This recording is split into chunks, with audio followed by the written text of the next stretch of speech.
showed how knowledgeable he is. Today's topic follows on from his last talk, with the topic being Swami Dayanand and reforms in Hinduism. Now, this is a short 1 hour program. Dr. G will end his talk around 7:45, allowing us to take a few questions thereafter. What I forgot to do is start with the Om and the Gayatri Mantra, so I'm going to do that, and then it's over to Dr. G, right? So let us take, we will do one Om and one Gayatri Mantra so that we can allow more time for Dr. G's talk. Om.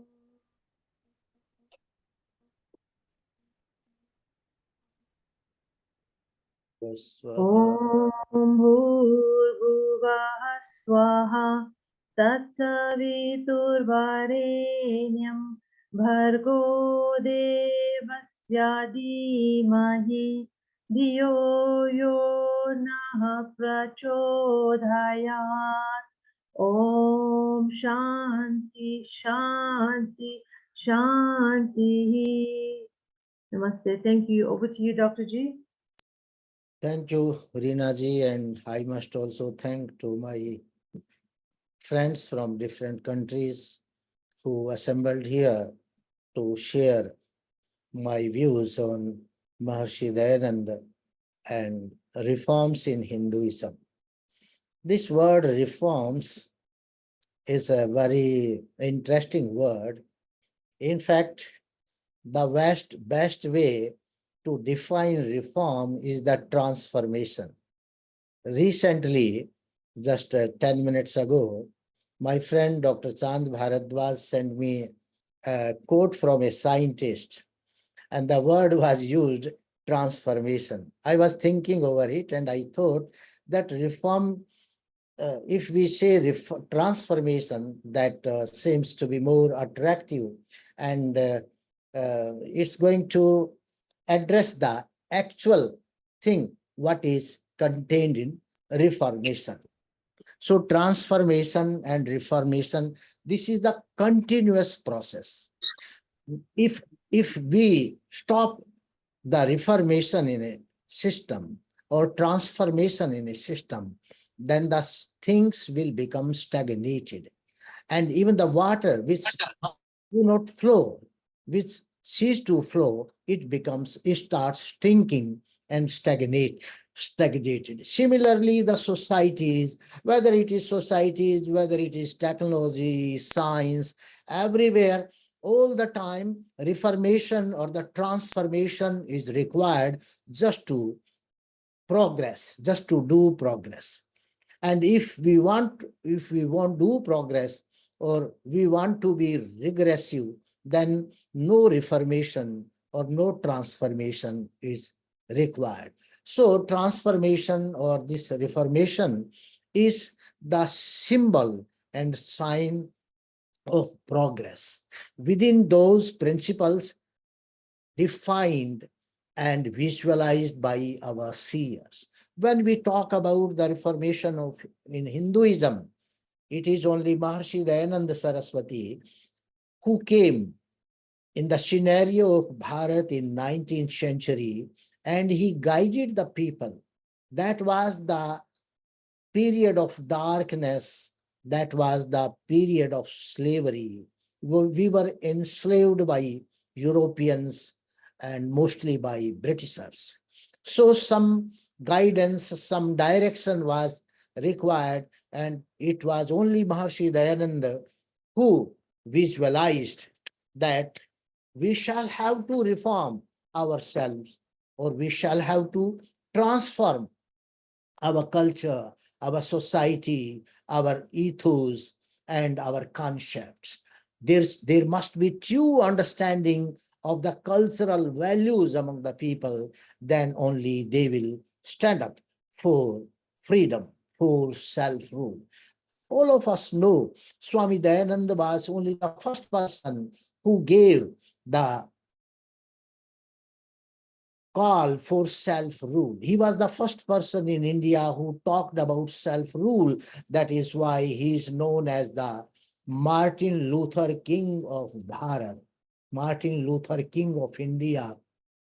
Martin Luther King also gave a clarion call for the self-rule. Similarly, Maharishi Dayananda was calling for the self-rule. And for the self-rule, there must be some qualifications. A race, a society, or a cultural set of people, they are not qualified for the self-rule if there is no transformation in them, if they remain stagnated due to the years-old slavery, invasion by foreigners. So some transformation, reformation was required, then only the people will get awakened. And we know one of the incidents we know in Allahabad High Court, some Pauranic sadhu, Atmaram, he sued Maharshi Dayananda in the court, in the British court, and he charged him for the sedition against Britishers.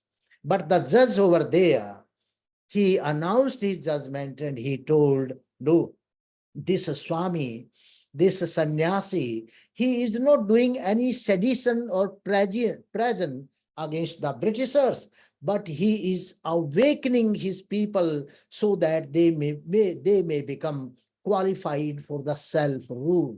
So that was the great qualification or characteristics of Maharshi Dayananda Saraswati during that period. And Maharshi Dayananda, he was given the name of, he used to call himself in his letters as Pandit Dayananda Saraswati, sometimes Swami Dayananda Saraswati, but we come across a foreign scholar, Paul Richard. He calls himself Rishi, and his poem is very famous. I would like to quote his poem that reflects about Swami Dayananda's agenda of reformation in Hinduism. And its title he gave, Hail to the Rishi. He says, Swami Dayananda was indeed a Rishi. All the Pandits cast stones at him. Swami Dayananda was indeed a Rishi. He united in himself the great past and the great future. A true Rishi, he who destroys in order to build, he who destroys in order to build, who destroys death and dead forms in order to rebuild eternal life. He came to break our idols, to restore our gods. He came to break your prisons, your castes, to liberate your soul. He came to open your sepulchres, to resuscitate your nation. Only a rishi can do these things. When they are done, let us do homage to the rishi as he passes. Let us do homage to the rishi Dayanand who has passed. And he further says, let us turn our regard straight in front of us to the others who are coming. So he was able to recognize the real rishihood in Swami Dayananda. Only a rishi. Rishi means a person who can visualize the future, who can visualize the things which cannot be visualized by an ordinary person. And it was Maharshi Dayananda Saraswati who was given, aptly called by Richard Paulson, Paul Richardson, as a rishi, because he was able to think and he was able to visualize that India's freedom, India's, we were all in prison, not external prison that fabricated by Britishers, but we were in the prison of our own ideology, our own philosophy, our own cultural prison that was necessary to be broken during that period. And Maharshi Dayananda, he fought both ways. He was fighting with the Britishers as a foreign rulers, and he was giving clarion call for the self-rule, and he was fighting within the society itself, within the people in the Indian nation itself. He was awakening them to be able or to be qualified for the self-rule. And for that matter, he just redefined Hinduism Although the word has been used here, Hinduism, but he was never in favor of the word Hindu or Hinduism. He redefined the Bharata, Bharatiya culture, the Aryan culture. He redefined it. And he told us that whatever we are thinking as our cultural values or the philosophy, that is not our true culture. Our true culture is something else that we have forgotten. And a society or the people who forget their true culture or the true Yeah. philosophy, they become prisoned. They get themselves prisoned, whether it is the political prison or the cultural prison. And that is what he was trying to do. He was trying to bring us out of that prison of the ideas. The whole society, it was enveloped by superstitions, some type of ideas that were not suitable for the advanced society, for the progressive society. And just to make the Indian society a progressive society, he gave 10 commandments, 10 principles of Arismas, he called them. And he told us very good things he told in those 10 principles. In the third principle, he says that Vedas are the scriptures of all true knowledge. If there is a false knowledge anywhere or wrong knowledge, that cannot be the true scripture. A true scripture will be only a scripture which has only the true knowledge. And because if you want to reform the society, or if you want to transform the society, you will have to be vulnerable to accepting truth and renouncing untruth. In the fourth principle of Arismas, Maharishi Dayanand clearly says one should always be ready to accept truth and to renounce untruth.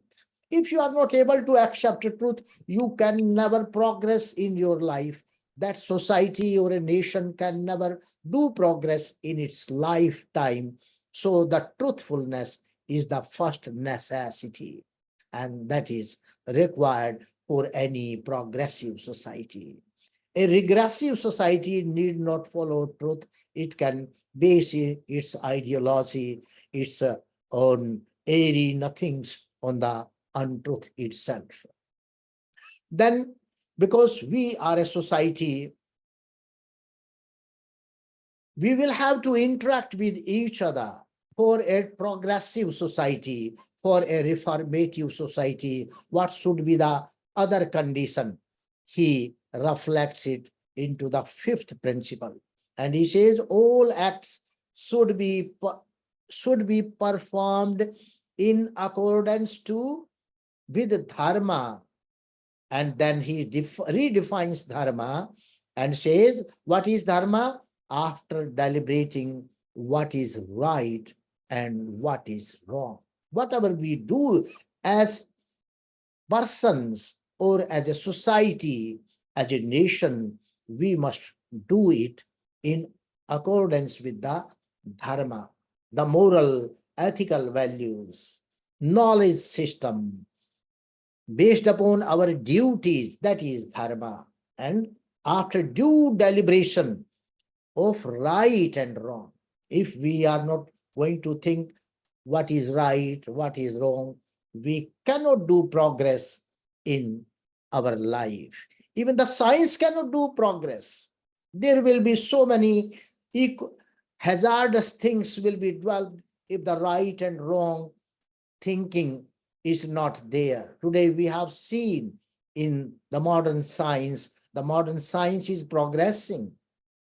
The technology is being developed blindly without any concept of right and wrong, what technology is right for us, what technology is wrong for us. We are not doing any consideration of it, and we are developing such technology which is hazardous for us. Now we are seeing the depletion of the ozone layer, global warming is taking place, and some cities they are going to merge into the sea after some time. Why it is all happening? Because no seer is behind all these ideas, behind this transformation, behind this reformation. A seer is required. A scientist can't do all these things. Only a seer can do. He can visualize all those things. And now I would like to quote the quotation that has been sent to me by Dr. Chand Bharadwaji just 15 minutes ago. There is a scientist, Gus Spath. He says, we scientists do not know how to do that. What we do not know? He says, I used to think the top environmental problems were biodiversity loss, ecosystem collapse, and climate change. I thought that with 30 years of good science, we could address those problems. But I was wrong.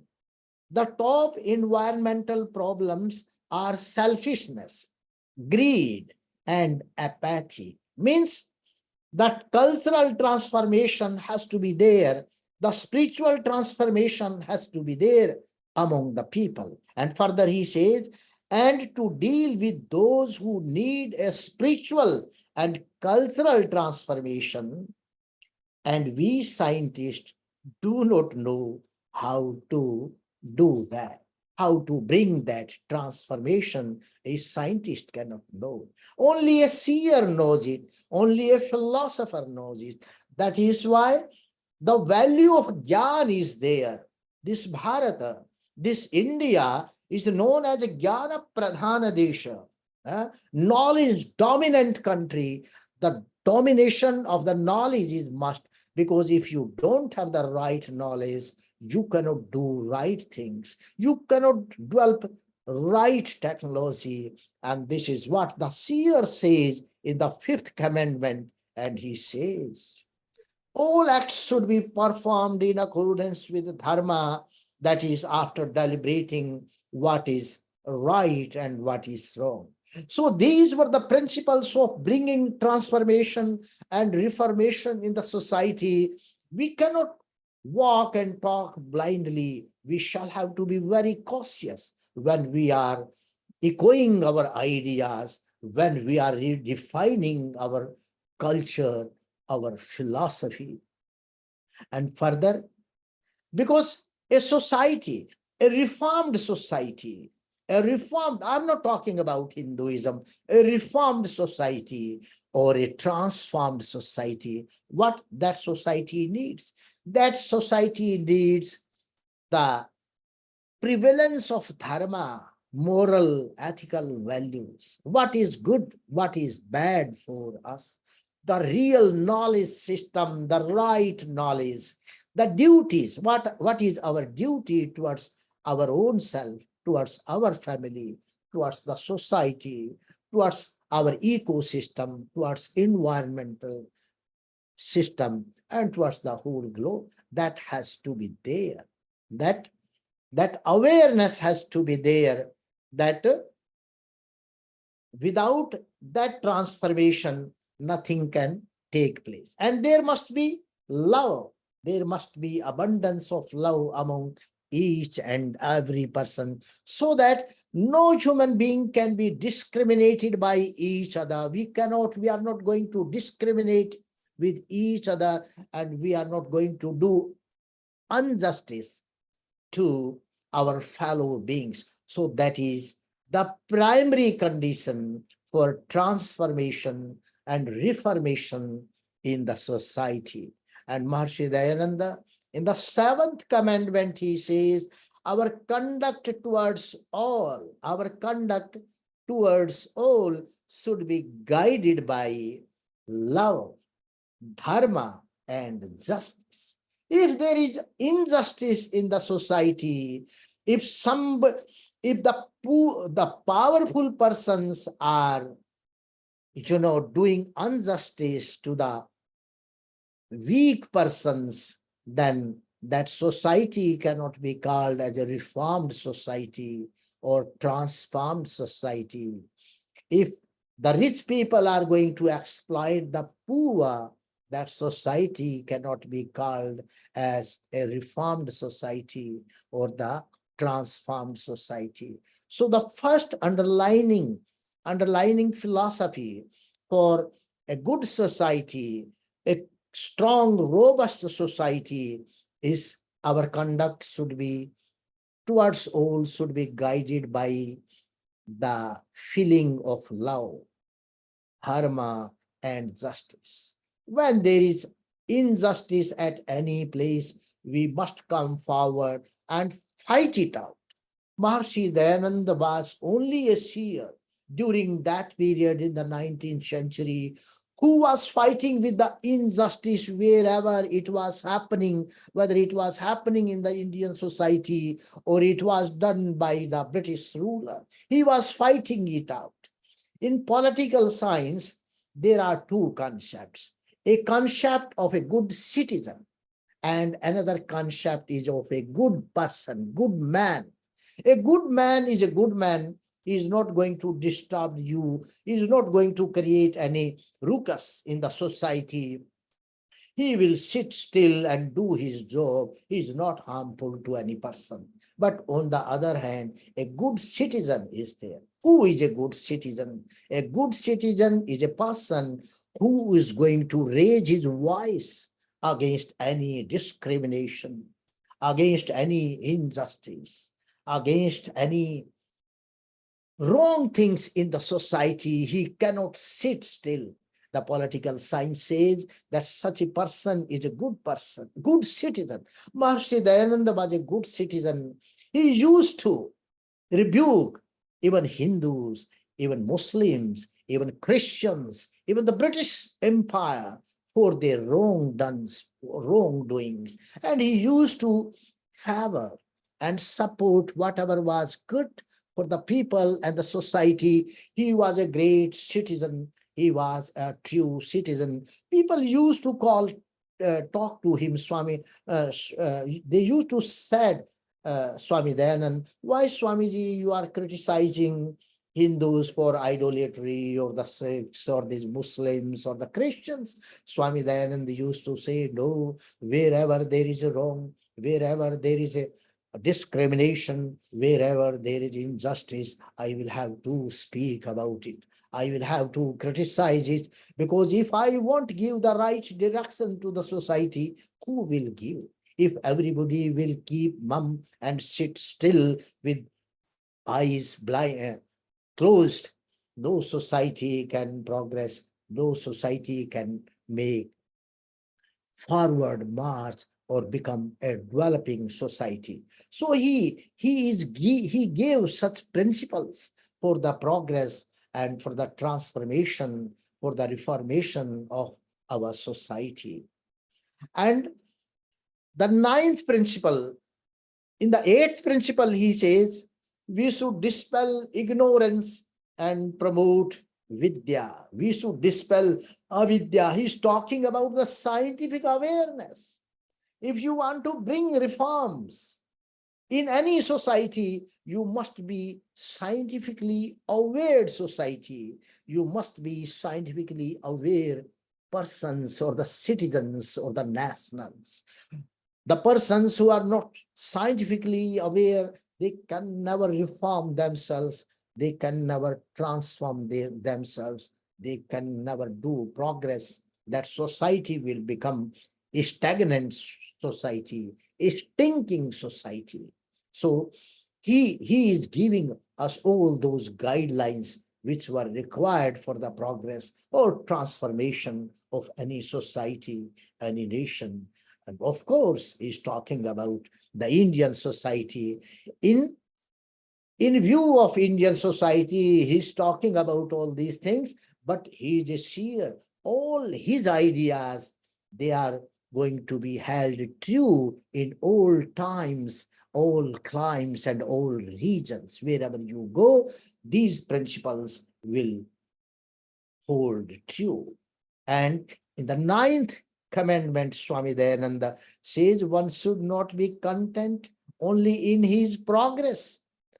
An individual's progress lies in the progress of the entire society.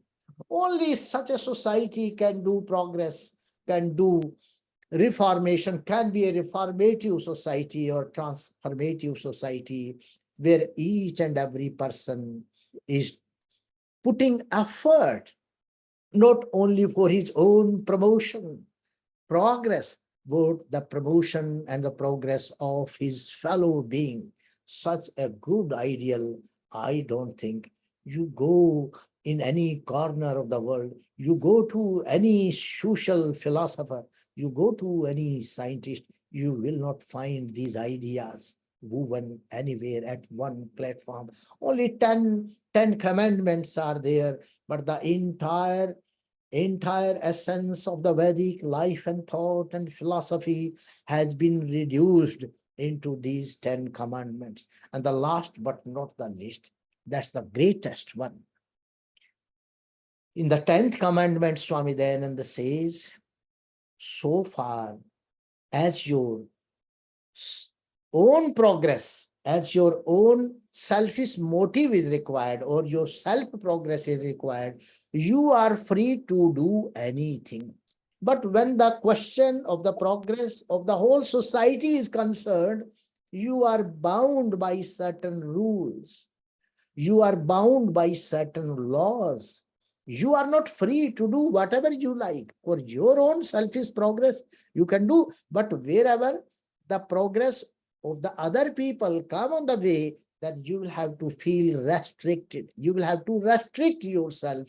You cannot do anything freely because you will have to take care of other persons so that their interest may not be marred with your marks.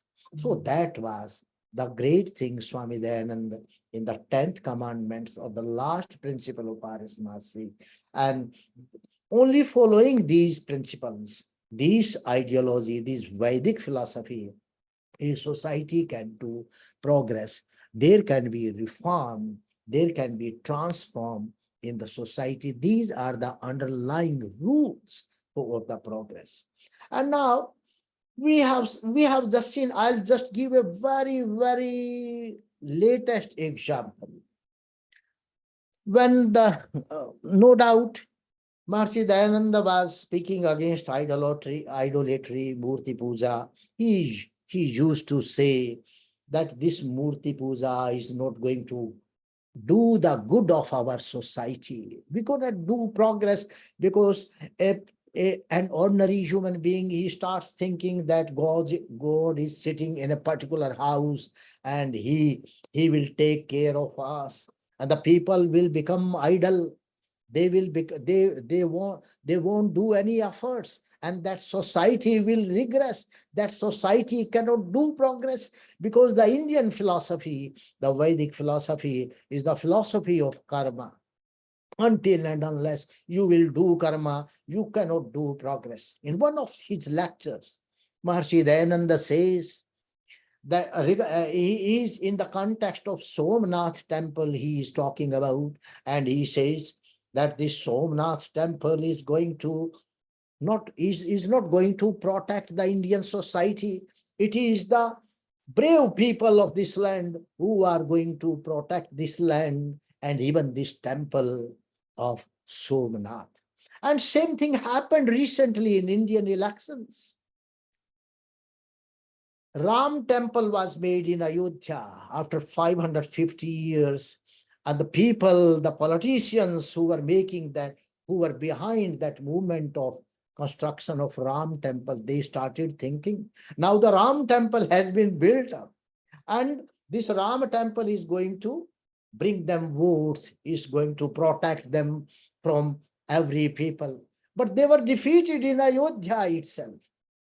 Even the Prime Minister Modi, he got very fewer votes. He won by fewer margin in Banaras. So what does this imply? It implies that no doubt these temples, these memorials are good for us. But after making these memorials and temples, we cannot sit still. We will have to put efforts in the right direction to be a winning society, to be a progressive society.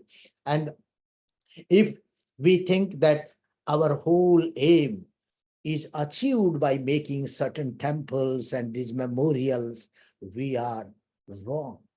We have to be very hard-working people. We have to be very hard-working politicians. We shall have to be very hard-working society to achieve our ends in a proper way. Because it is the planning, it is the internal system, courage, confidence that is going to bring reformation and transformation, not the external symbols and these signs. They are just good for putting impact to the people of the outside world, but for the internal progress, internally, this is not going to help us finally. We shall have to change our ideology. There must be a change in the ideology.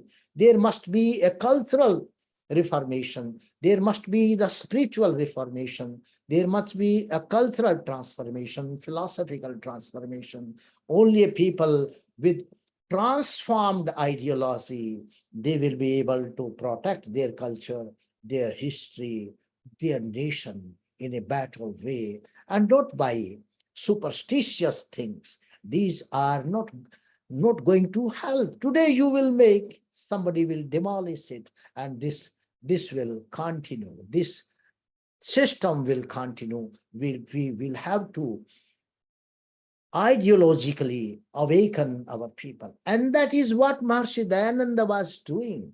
He was talking about the women education during that period. He was talking about that every child must be sent to school. He was talking about that society cannot be discriminated in the name of caste system. And he told us that there is no caste system in this country. There is a Varna system in this country, which is most progressive idea, Vedic idea. Because everybody, the scripture says, Janmana Jayate Shudra. Everybody is born as a Shudra from the womb of his mother. Biological birth, everybody gets as a Shudra. But when Sansakara Dvijuchate, when he's transformed culturally, educationally, philosophically, then he becomes a Dvija. Dvij means twice born. The second birth of a human being takes place as a transformed human being, and a person who never gets himself reformed or transformed, he will remain always a Shudra. So Shudra, who has not gone to the school for education, he will remain as a Shudra, and that is why he cannot read Veda, he cannot read a scripture, because for that the knowledge is necessary, the education is not necessary, proper pronunciation is necessary. If we are not able to pronounce Sanskrit shlokas and mantras, so how can we read them? So this Brahmana, Kshatriya, Vaishya, Shudra, all these things, this system was made so that a human being should not remain at the Shudra level. He should educate himself, because education is required for the Shudra. That is most essential for him. A Brahmana, Vaishya, and a Kshatriya, they are already educated. For them, education is not required. They have achieved education. But a Shudra needs education. And if he will be able to educate himself, he will progress. And that is the highest progressive system, that is Brahmana, who is close to the Brahman, who has spiritually elevated himself. So my friend Chand Bharadwaj, he used to talk about spiritual literacy. That is must. And that is the highest goal of the human race. Spiritual literacy has to be there. And this is what the Vedic system talks about. He says, no, this dharma, artha, kama, this is not enough. But you will have to achieve a moksha. And that is a spirituality, spiritual elevation, divinity. So that system he was talking about. And he talked about that we should not cling to superstitious ideas. This dharma, he redefined dharma. Dharma is not this Hindu, Christian, Sikh, Isai. Dharma is progress, doing progress. Yato abhyudaya nishraya siddhi sadharma. The social progress and the spiritual progress, that is dharma. So in that context, he's talking about all these things. And he even talked about the reformation in political system. According to Swami Dayananda, he said that the prime minister must be elected by the parliament, not by the party. Because if the parliament is going to elect the prime minister, they are going to elect some good person. But the party, anybody may dominate and he may be elected. Any idiot can be the prime minister. So he told that, and this democratic system, what we are talking about today, it was introduced by Swami Dayanand in 1875. When he introduced RS since then, the elections are happening in RS for different posts.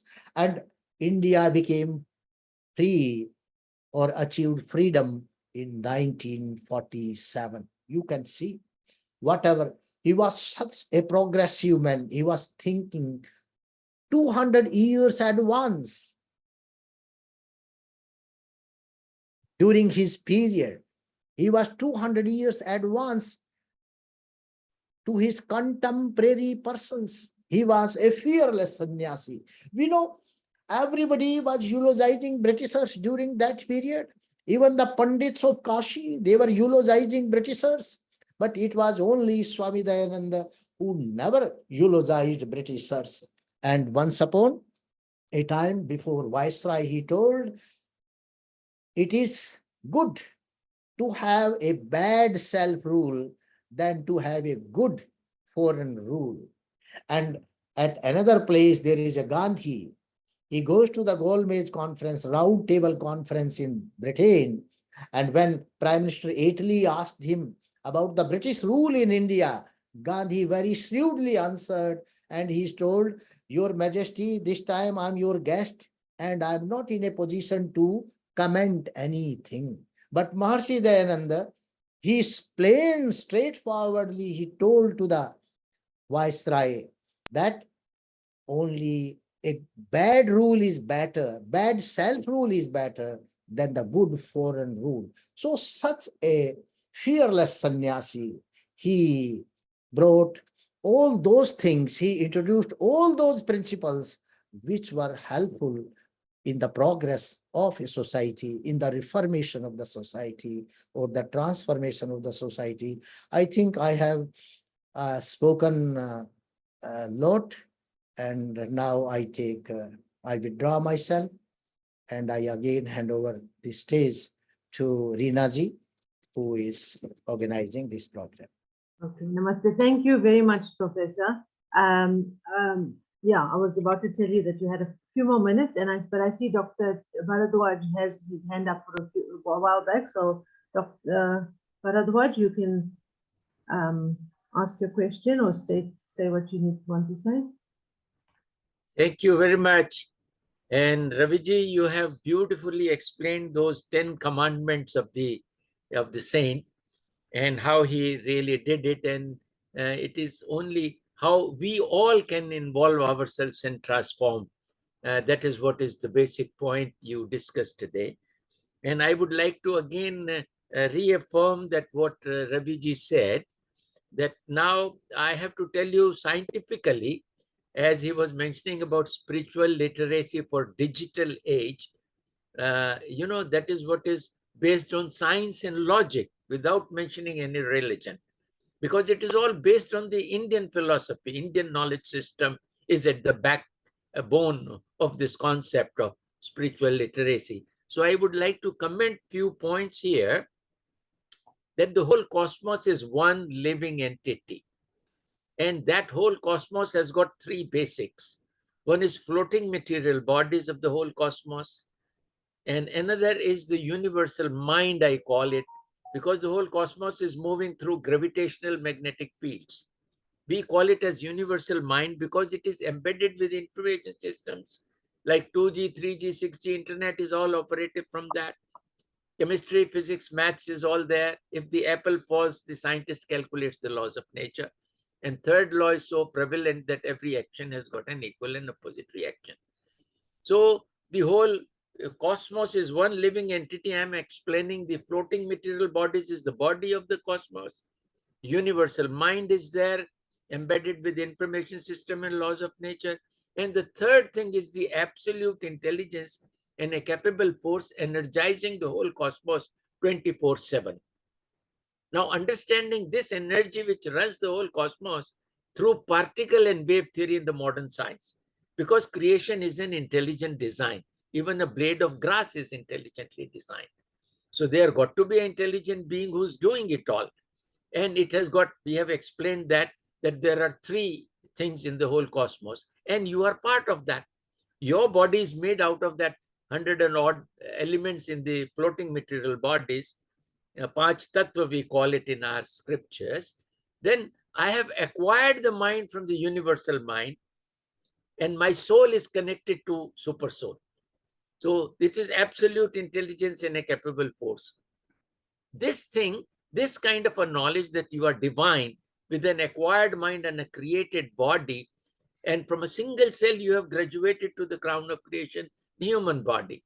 This knowledge, because as Dayanand and Vivekanand also talked about it, that the future is with the science, how to really explain the spirituality through science and logic. So what we are trying to say that each living entity, including that seed, is three. It has got a material body, it has got a mind, whether it is of a mango or an apple. And there is a creative intelligence in that. So the whole cosmos is one living entity, and we must understand the attributes of these three. Body deals with hunger, clothes, housing, vanities of the world, sex and sleep. Whereas the mind deals with only information, nothing more than that. The information is regarding experiences and events in this body, known as lust, anger, ego, attachment, deceit, fears, and worries. And the third thing in you is your creative intelligence, with its outer expression as your attention. That's simple. And wherever the attention goes, the divine energy flows. If you give your attention to the body, it is a physical yoga. If you give your attention to the mind, it is a mental yoga. If you withdraw this attention, then it is spiritual yoga. So understanding this, that how we are divine, by doing that meditation, you can get connected with the absolute, and the knowledge starts flowing from your mind and body. The attitudes of the mind will change, and the behavior of the body will change. This is how the gist of Dayanandji's 10 commandments really conveys that. And I would like that whenever we can get a chance, we can rather further it up. We have printed certain books, and if I get your WhatsApp numbers, I can post all of you with all those beautiful books in Hindi as well as in English. Thank you very much for giving me this opportunity, Reena ji. Thank you. Thank you, Dr. Ji. Any questions from in the house?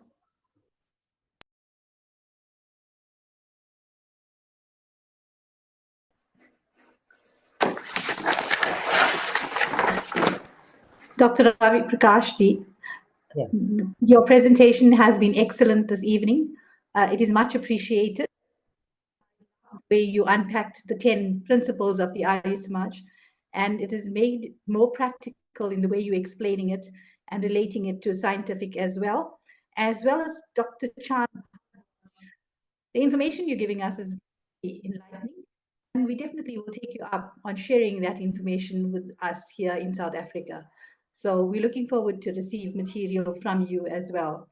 Thank you once again for joining us and enlightening us this evening. Namaste. Thank you.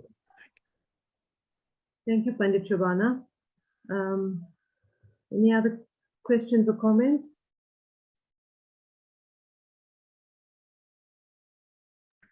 I would request that I should get all the WhatsApp numbers, of everyone, so that I can send them all that material. Fine, yes, good. Okay, Yeah, good you evening. send to me, I'll send. I'll forward because we have all WhatsApp with us. Yes, yes, good, good, yes. Okay, Reena ji, I would like to just comment.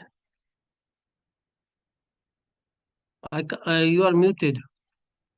We can't hear you. No, you Yes. can go ahead, Ankur. You Okay. can go ahead. Thank you. Yeah, okay. Uncle is my son. I'm Dave. We're just listening together.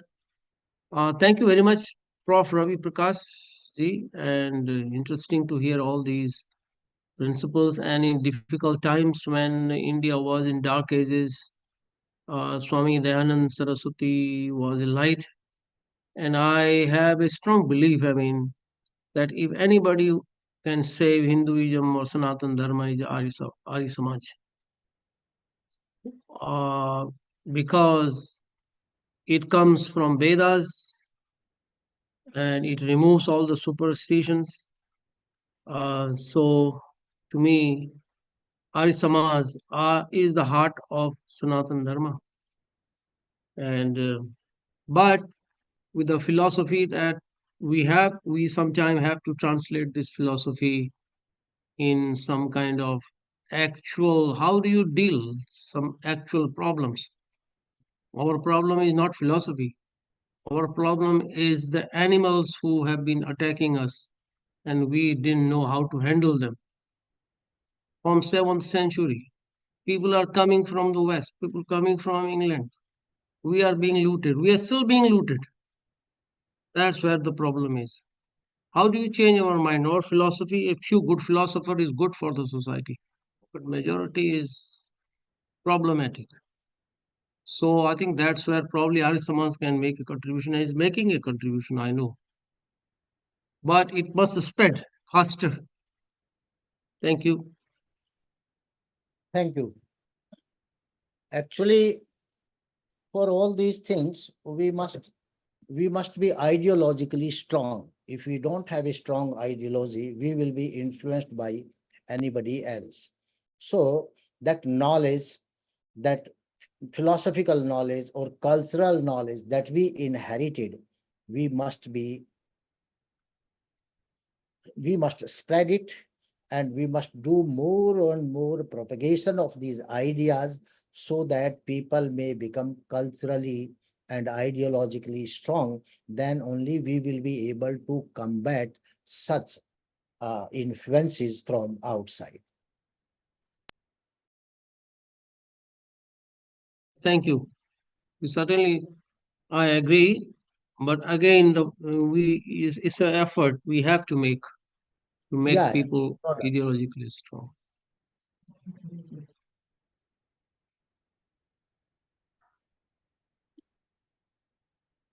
Thank you.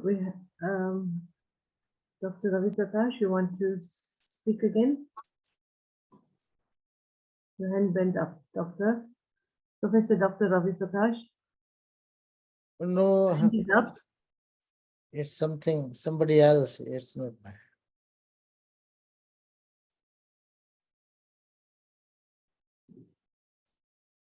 There must be more pragmatic programs, practical programs that are going to help us more instead of more theoretical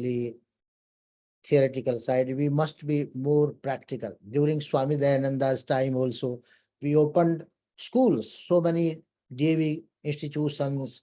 We opened first Gurukul as Gurukul Kangdi just to combat that British education system. Britishers, they destroyed our entire education system and they promoted their English education.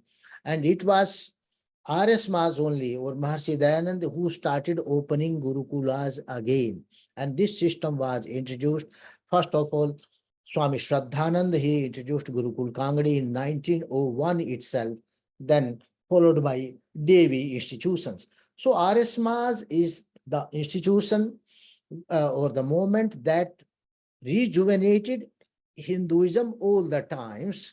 But during that period, in early 20th centuries or end of the 19th century, we were more vibrant organization. Today we are not so vibrant organization, and just to overpower all these bad phenomenon, we shall have to be vibrant organization again. Our leadership should go to such vibrant people who are able to devote their full time to the propagation of these ideas, these pragmatic thinking of Arya Samaj. Thank you, Dr. G. Shrikant, your hand is up. You can go ahead with your question. Yeah. Yes, Dr. Ravi Prakash ji, it was a nice session. You just mentioned about the practical programs. So I just wanted to know, is it by starting the education institutions, or we think of a program which will lead the people for tangible benefits, like we have a program, about career planning, personality development through Vedic techniques, or lifestyle Both types, management both based types. on Vedics. It should Yeah. be started with education also.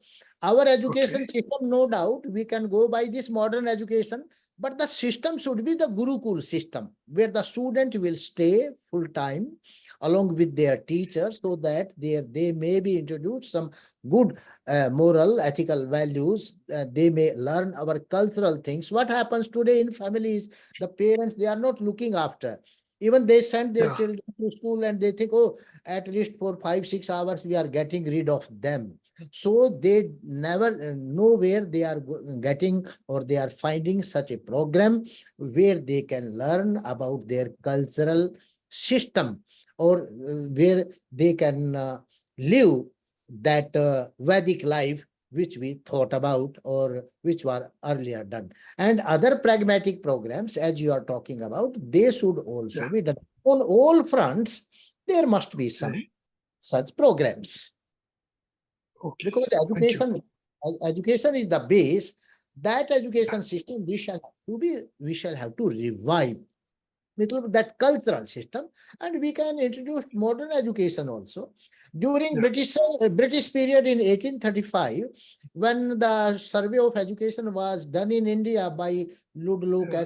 William But Adams, they told in Indian Gurukuls some 50 subjects used to be taught, whereas in England during that period only 3 subjects used to be taught. One, theology, in the name of theology, Bible they used to teach, then grammar and logic. But here 50 subjects we were teaching.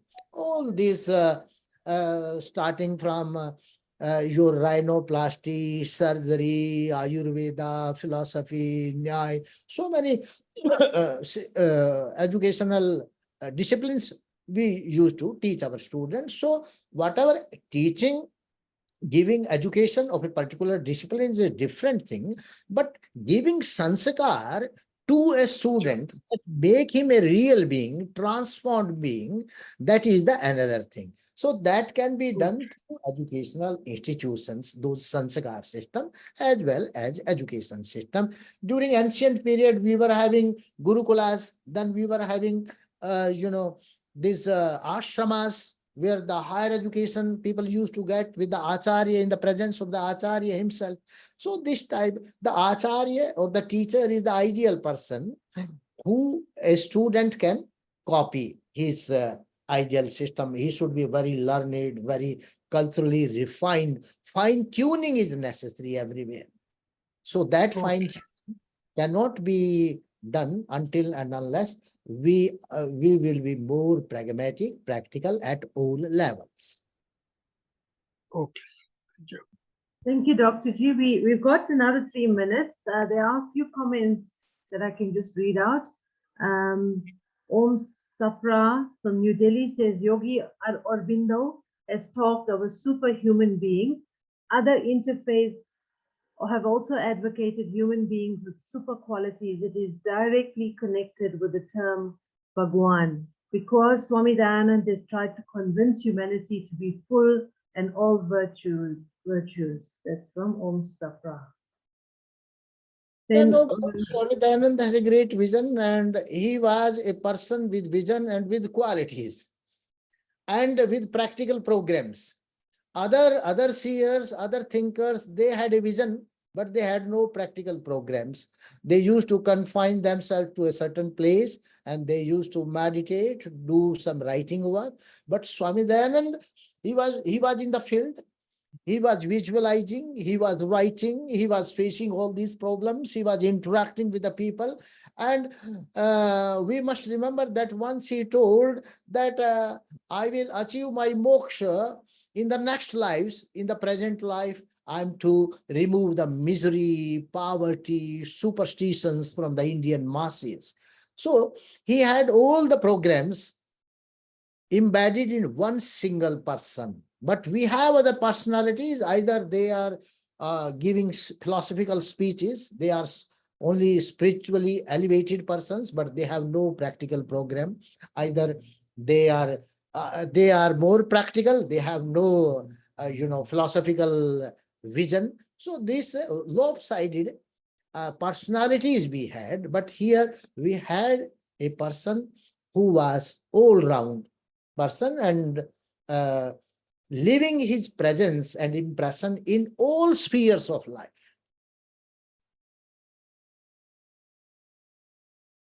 Thank you, Dr. Ravi Prashi. I am thankful to you Yes, for your Prakash. presentation. Namaste. But only one question I have got. Yeah. Should I speak? Once I read somewhere that even a chaprasi or a fourth class person of Arya Samaj is very intelligent as compared to any Sanatani mandir or something else, because he always remains in the Sangat of scholars, Vedic scholars, good scholars, good pandits. But whereas otherwise, as you just talked about the superstitions, other people we call Puranic or Sanatani, they believe in superstition. Not only believe, they practice it also in their daily practices. You just told vibrant. Why we are not vibrant at today? Because of leadership or because of the Aryajan? You know that as you told even a Arismaji person was more intelligent due to that education system that was propagated during that period. Our sannyasis, they were doing prachar from town to time, from different areas. They were going just like sannyasis, peripatetic monk. And so the people, they got awakened, they become aware. And I'll give you one example, very good example. I was told in Mauritius that when Satyarth Prakash book, it was handed over to some milkman, and he never knew Hindi. But he handed over that book to some other persons who were able to read Hindi. And when they read Satyarth Prakash, what happened? The movement started, for freedom movement started there. And after that, Mauritius become an independent country, independent person. Before that, the people of the Mauritius, they never thought of gaining freedom. So the idea, if you have good knowledge, good education, awakening, then certainly you will be a vibrant society. Vibrancy comes with the idea, education, and awakening, and not if you keep watching films and all these things, hearing sermons, then that is not going to make you vibrant, because vibrancy comes from within. It's not from outside. It is from within. When you will think inspired and when you will think no injustice is going to happen, then your own self, it will agitate you to do something, to come forward, to fight out the things. So everything has to come from within, and that is not possible until and unless the good education system, awareness system is not there. The company of good persons, that is essential, learned people, because if you will have company of such persons, they will be the source of inspiration for you.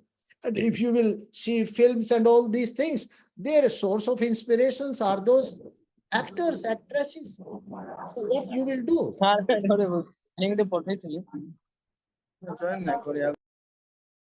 Okay, we actually out of time. Dr. Bharadwaj, you want to say something else quickly? Yeah, just for a moment, I would like to say that in education we should put science and spirituality together so that through science, the children can really understand the theme of it and can know their potential of the soul and potential of the mind and potential of the body. So we call it as co-aim theory and practice, which is correlation of your attention with information, which is your mind, and material is your body. So how the soul really interacts with mind and body, how it had created from a single cell to the human body, crossed through 8.4 million species, as per in the scriptures. So we are already knowing what death is. We've been going through it many times. So understanding spirituality through science will be something wonderful in the education system, right from the nursery class onwards. I was suggesting a story of the seed should start from a nursery class. That seed has got three basics: body, mind, and the creative intelligence of the seed. It is so intelligent that if you put it in the dry sand, it won't germinate. As soon as the rain comes, the life triggers into it. Multitasking. The tentacles start going down in the ground and the bud starts looking towards the sun, because it knows already, it knew. It is part of all knowing, all pervading. So it already knew how to use solar energy. That photosynthesis we teach our children. So this is how we covered that small little plant with a box to block the sun and made a hole underneath near the roots of the box, And there, what we could find, that the sun ray goes every morning through that hole near the roots. So the plant turns down and comes out of the hole towards the sun. That proves that wherever the attention goes, the divine energy flows. Attention makes that sunflower move, and the attention made the giraffe, the longer neck. It has got only 7 bones. Humans have got 7. Dog has got 7. It was the attention of the giraffe to eat the tender leaves from the top of the tree. His leg and necks became taller. So this is how the attention, which is dhyan in our scriptures, that knowledge about meditation can really bring tremendous amount of knowledge to the children, and it will start percolating from the mind and body. That's what I wanted to say. Thank you. Thank you very much. Thank you. I would just like to say thank you to Dr. Professor Ravi Prakash. I'd like to thank the Vedniketan Committee South Africa for bringing these talks to us. Everyone is interesting. These talks do get posted on our Arya Samaj South Africa YouTube page. So you can, and I have definitely gone back and watched past talks. So this will also be there for you to revisit. Our next month's talk will be on the 17th of July. So please join us then as well. And thank you to all of you for attending, and especially to those that are coming from outside South Africa. Thank you so much. Okay, I'm going to do the Shanti part now. Om Dyo Shanti Antariksham Shanti Prithvi Shanti Rapah Shantir Oshadaya Shanti Vanaspatya Shantir Vishwe Deva Shantir Brahma Shanti Sarvam Shanti Shantireva Shanti Sama Shanti Redhi Om Shanti Shanti Shanti. Namaste. Good evening. Thank you. Thank you very much.